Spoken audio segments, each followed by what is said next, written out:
En el marco del Diplomado de Pedagogía Crítica en Entornos Virtuales de Aprendizaje, empezamos con un primer módulo sobre pedagogía crítica.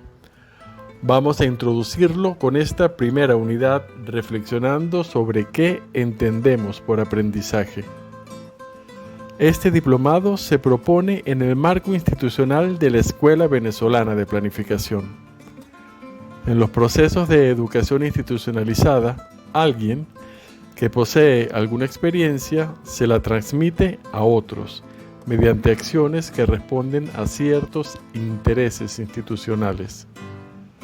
Los participantes del proceso educativo reciben los conocimientos que otros deciden, quizás con algún espacio de diálogo, encuentro y reflexión, pero generalmente sin el control sobre el proceso de aprendizaje. Así, las relaciones preestablecidas se naturalizan y se reproducen. Pero, ¿es posible otra forma de aprender? ¿Será posible en este mundo que sobreabunda la información, en los medios, en la prensa, en internet, una manera diferente de aprender? ¿Será posible apoyarnos en nuestras propias búsquedas, en nuestras observaciones, en el análisis de nuestras propias prácticas y en nuestra propia voluntad para así generar nuevos conocimientos? ¿Será posible que construyamos colectivamente aquellos conocimientos que consideremos pertinentes? ¿Es posible que los sistematicemos para compartirlos con otros y otras? ¿Será posible asumir colectivamente procesos de aprendizaje evaluándonos a nosotros mismos en función de nuestra realidad, de nuestras necesidades, de nuestras experiencias, de nuestras propias reflexiones? ¿Es posible entender los procesos de aprendizaje de otra manera? Y podemos ir más allá. ¿Qué entendemos por aprender? ¿El conocimiento se puede transmitir? ¿O el conocimiento más bien lo vamos construyendo en nuestra relación cotidiana con la realidad, desarrollando nuestra capacidad de reflexión crítica? Aprender es pensar. Pensar nuestra práctica buscando comprender nuestro quehacer social. Aprender es analizar cuál es la relación entre lo que dice la teoría y lo que hacemos. Lo que hicimos, lo que pensamos hacer. Al analizar sobre nuestras prácticas, aportamos a la teoría y mejoramos nuestro quehacer. Para aprender, tenemos que crear las posibilidades para que, desde nuestras realidades concretas, podamos construir colectivamente los conocimientos y las prácticas que den respuestas a nuestras necesidades. La capacidad de aprender no solo nos permite adaptarnos, sino, sobre todo, nos ayuda a transformar la realidad, a intervenir en ella. Nos ayuda a hacer nuestra realidad más humana. Existen varias aproximaciones tradicionales a la comprensión del aprendizaje. Unas corrientes enfatizan los cambios relativamente permanentes en la conducta observable de quien aprende ante los distintos estímulos exteriores que experimente. Estas corrientes desconfían de los métodos subjetivos e introspectivos. Otros enfoques dan más importancia a los procesos cognitivos internos que se dan cuando las personas reciben y procesan la información para transformarla en conocimiento significativo y útil. En esta misma corriente hay quienes dan mucha importancia a los conocimientos previos, pues al aprender se construye sobre lo ya sabido, ampliando la estructura cognitiva. Más recientemente se incorporan los efectos del desarrollo de la telemática, asumiendo al sujeto de aprendizaje como un nodo en conexión mediada por las tecnologías, facilitando así el aprendizaje ubicuo. En nuestro día a día constatamos que hay otros factores que también influyen de forma importante en nuestros procesos de aprendizaje. Las limitaciones de Internet y del acceso a dispositivos adecuados, por ejemplo, son un obstáculo generalizado en nuestro país y así tendremos dificultades para conectarnos a redes de aprendizaje mediante las herramientas telemáticas. Es por eso que los enfoques críticos enfatizan el análisis de los factores sociales, culturales, políticos, geopolíticos e históricos que atraviesan los procesos de aprendizaje. Todo proceso de aprendizaje es siempre un acto inherentemente político, se tenga o no se tenga conciencia de ello. Se pretende ponerse siempre al lado de los oprimidos y excluidos, asumiendo un diálogo horizontal y respetuoso como base metodológica. Con el acompañamiento se buscan generar saldos de conciencia, de organización y de capacidades para resolver los problemas prioritarios. Sabemos que en nuestro país los efectos del desarrollo de la telemática en la dinámica social son importantes, pero no son los que más han influido en los procesos de aprendizaje. En los últimos años, los venezolanos hemos manifestado cambios profundos, tanto en nuestra conducta observable como en nuestros procesos cognitivos internos, como resultado de los grandes retrocesos en nuestra sociedad y en nuestra economía. A menudo nuestros conocimientos y conductas previas son insuficientes para dar respuesta a los continuos y profundos desafíos que la realidad plantea a nuestros modos acostumbrados de vida. Pero, ¿cuáles son las causas? ¿Cuáles son las condiciones que hacen surgir esta difícil coyuntura? En los medios chocan dos narrativas.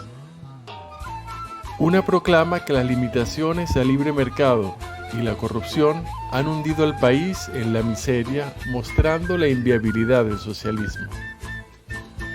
La otra señala el carácter estructuralmente exclusor del libre mercado, muestra esfuerzos por garantizar los derechos humanos fundamentales y denuncia la injerencia extranjera como responsable de las limitaciones económicas y sociales.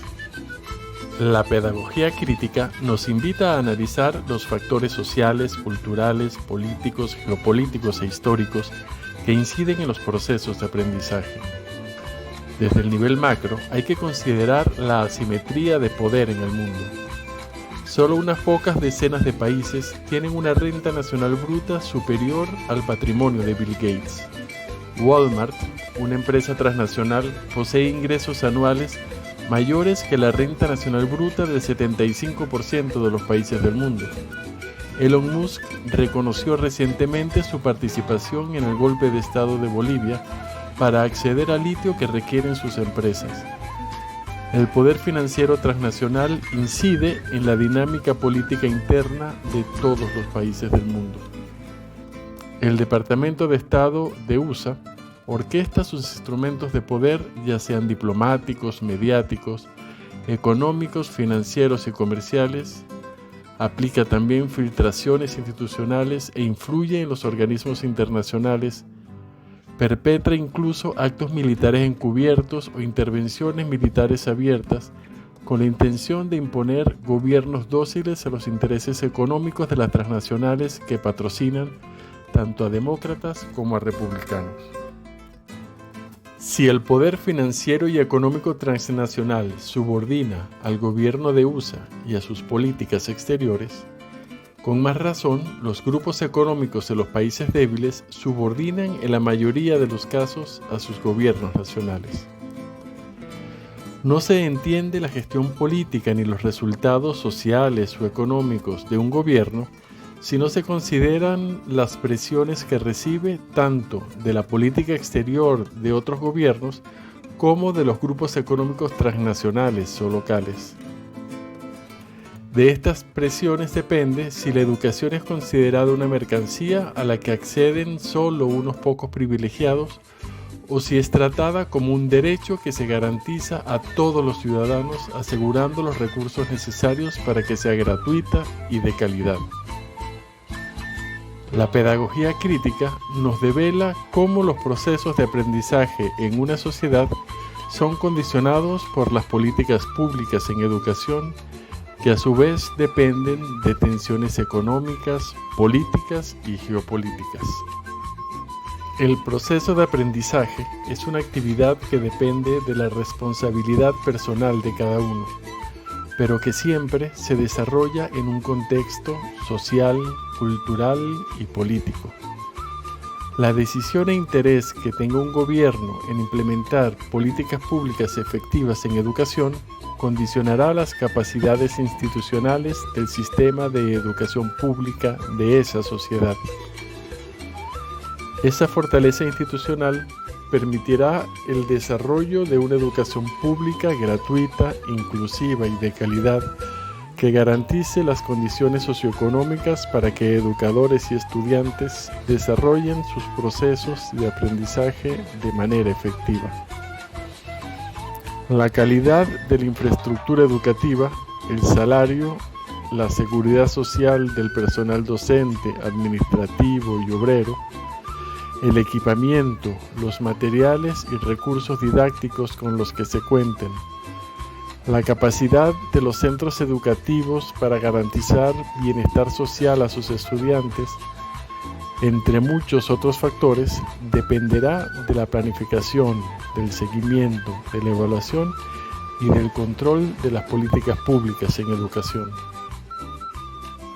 En un espacio institucional adecuado en el que se garanticen las condiciones de bienestar socioeconómico, tanto al personal educativo como para los estudiantes, es posible generar condiciones socioafectivas propicias para que los procesos de aprendizaje sean eficaces. En ambientes positivos florece la autoestima, la confianza en las capacidades propias y la automotivación para el logro de metas personales y colectivas. Se consolida allí las expresiones emocionales sanas y se articulan redes interpersonales basadas en el respeto mutuo, el conocimiento mutuo y la ayuda mutua. En condiciones propicias, los procesos y las capacidades cognitivas se fortalecen, permitiendo la expansión de la conciencia colectiva, la organización armoniosa y la generación de modos de vida colectivos y solidarios. Aprender implica interiorizar los datos de la realidad, ejerciendo las operaciones cognitivas de organizar, analizar, sintetizar, proyectar, operacionalizar y valorar esa información. Si las condiciones socioafectivas están dadas, esos procesos nos permiten construir representaciones mentales de nuestro entorno de forma significativa y crítica. Accediendo a la información disponible, comprendiéndola a partir de nuestras experiencias previas y con conciencia de nuestras necesidades e intereses, es posible situarnos en nuestro contexto sociohistórico. Evaluando tanto las fortalezas y debilidades propias como las oportunidades y amenazas que nos presenta ese contexto, nos constituimos en sujetos responsables y autónomos. Situados así, podemos asumir procesos de transformación social, pues a diferencia de otras especies, los humanos no nacemos programados genéticamente, sino que somos seres inacabados, en búsqueda intencionada de trascender lo determinado, lo previamente establecido. Juntos construimos colectivamente un proyecto de vida más humana, más plena y más significativa. Y finalmente, los procesos geopolíticos, políticos, socioeconómicos, afectivos y cognitivos tienen un sustento en los procesos biológicos, en particular en nuestras redes neuronales. Los recientes avances en las neurociencias abren grandes potencialidades para la comprensión de los procesos afectivos y cognitivos que se desarrollan durante el aprendizaje. La información que adquirimos a través de los sentidos se procesa en complejas estructuras sensoriales y cognitivas del cerebro, mediante complicadas dinámicas neuroquímicas. Así, el aprendizaje tiene como correlato un cambio fisiológico en la estructura bioquímica y neuronal del cerebro. Mediante el fortalecimiento o el abandono de las conexiones sinápticas entre neuronas, se van constituyendo redes neuronales durante los procesos de aprendizaje. Nuestra corporalidad se constituye así en otro factor fundamental de los procesos de aprendizaje, pues en ellos inciden nuestro acervo genético, nuestra nutrición, nuestra actividad física y salud, nuestros biorritmos hormonales y neuroquímicos, nuestras facilidades o dificultades de movilidad y muchos otros aspectos biológicos. En síntesis, los procesos de aprendizaje pueden ser bancarios, naturalizando y reproduciendo las relaciones sociales ya institucionalizadas, o pueden ser autónomos y liberadores, partiendo del análisis crítico de nuestras propias prácticas. Las diversas corrientes pedagógicas tradicionales enfatizan en factores biológicos, conductuales, cognitivos, afectivos, psicosociales e incluso tecnológicos del aprendizaje. Pero según construyamos nuestra percepción del mundo, de sus actores y de las relaciones entre ellos, así actuaremos. Es por eso por lo que la pedagogía crítica nos invita a analizar los factores sociales, culturales, económicos, políticos, geopolíticos e históricos que inciden de manera determinante en las posibilidades y en las limitaciones de los procesos de aprendizaje. Cuando se mercantiliza la educación, acceden a ella solo unos privilegiados y se perpetúan las relaciones de exclusión. Si es garantizada la educación como un derecho humano, se desarrollan políticas educativas gratuitas y de calidad, y así es posible impulsar procesos de inclusión que permitan superar las estructuras injustas en la sociedad y en el mundo. Si aprender deja de ser un mero reproducir ideas formuladas desde los intereses de los privilegiados y pasa a ser la reflexión de nuestras propias prácticas sociales, creamos así posibilidades para construir colectivamente los conocimientos y las prácticas necesarias para transformar la realidad y para hacerla más humana.